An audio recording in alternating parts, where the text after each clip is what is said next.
Adenosine triphosphate hydrolysis is the primary method the body uses to chemically release energy to the muscles and other systems necessary to sustain life.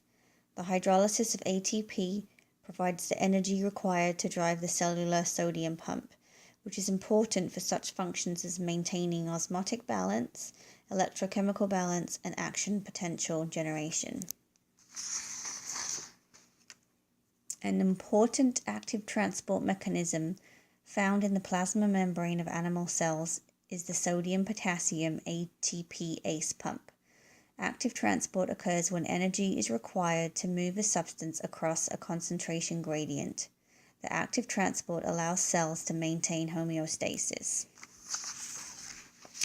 At the beginning of the process, 3 positively charged sodium ions bind to sites on the protein channel.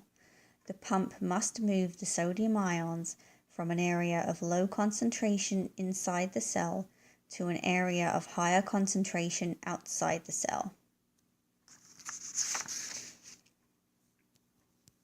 The movement of sodium ions across the concentration gradient requires energy provided by ATP.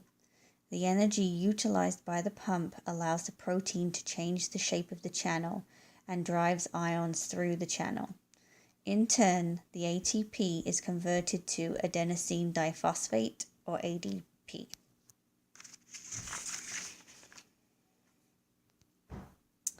As the protein changes shape, the sodium ions are released through the membrane to the outside of the cell. Potassium ions from the outside of the cell have a high affinity for the new protein shape. 2 positively charged potassium ions bind to the exposed sites on the protein channel.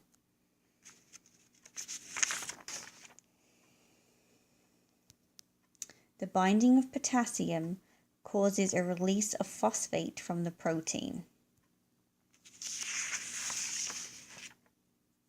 This process of dephosphorylation allows the protein to again change the shape, and potassium ions are released back inside the cell.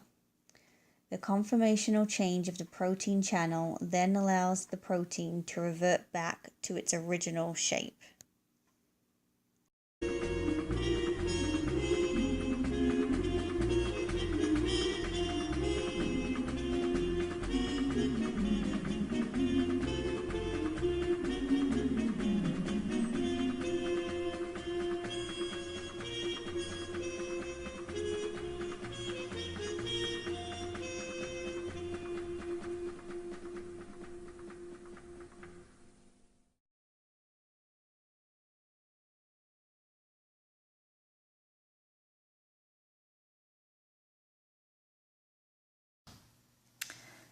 Here is the picture of cardiocyte. This is digoxin. It's going to bind and inhibit the pump. On cardiac myocyte, we have a sodium-potassium ATPase, and we also have a sodium-calcium exchanger. This pump is going to pull 3 sodium out of the cell and 2 potassium into the cell. And that way, it is going to re-establish the gradient.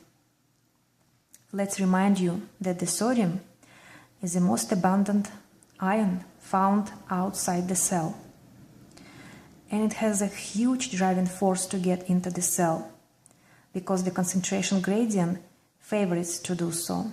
So we can see huge amount of sodium here and just a little bit of here.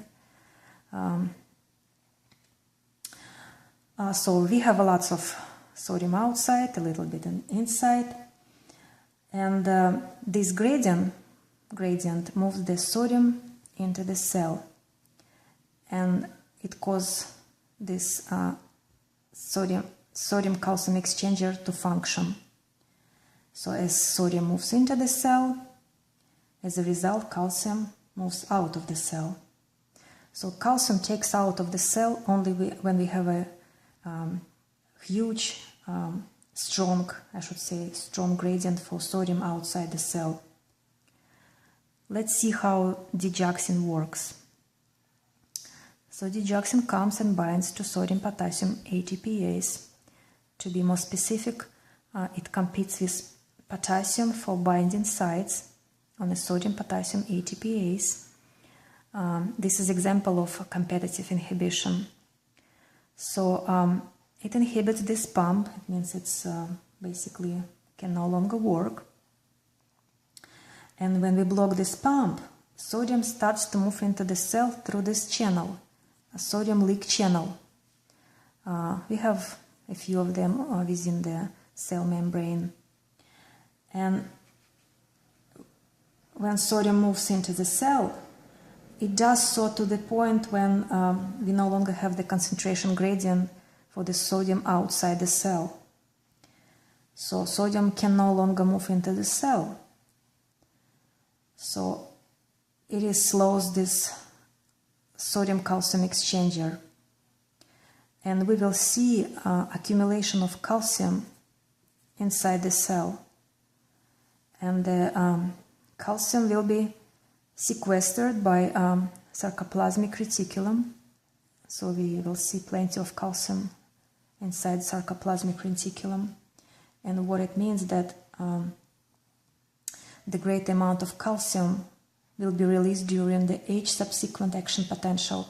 And what happens as a result, that increase of calcium is going to increase the cardiac contractility. So we just saw the example of reversible inhibition of sodium-potassium ATPase by digoxin.